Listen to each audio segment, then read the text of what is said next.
So last time I was a bit negative towards gouache, but despite not being happy with it, I realized that nothing would get better unless I did, and so I'm here today to try again.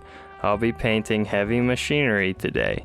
I got this image in my head of a lone construction worker deep in a quarry taking a moment off from driving around their massive truck to get some fresh air and maybe also smoke a cigarette. Warning, cigarettes are bad for you and they're not included in this painting, I lied. Anyways though, let's discuss some of what was going on with my techniques in the past and what I would do to improve upon these things. My cat is touching plastic. For starters, I didn't mix my gouache all the way because I didn't give it enough time to properly hydrate all the way through. So my gouache was too thin, essentially leading to a bunch of semi-transparent colors that I had a hard time layering. Now though, I've taken the time to let the water sit in the pans for longer so that dried up gouache can be properly mixed evenly. Speaking of evenly, I now know how to better mix the thickness of the paints and how and when to layer them.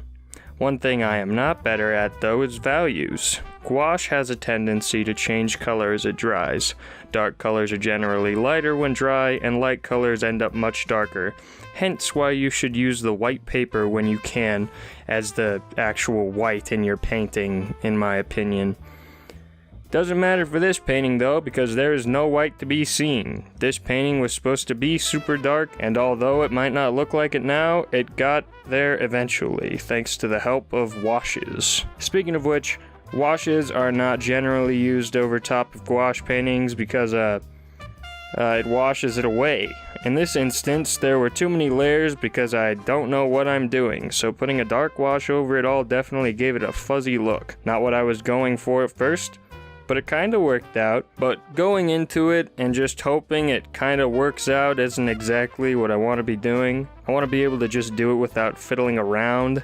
Like, I'll get there, little by little. I believe it's done now though, and I must say, it's kinda what I was going for. You can't win them all, but you can try again. Even though I've only really done 2 gouache paintings since starting again, I'm already remembering like a bunch of techniques that I should be using that I just have not, because I forgot them the second I stopped using them, I guess. But hey, it's done, which means I can start on another one. Perhaps I'll update you on that later. Probably not. Until next time. There we go, that was like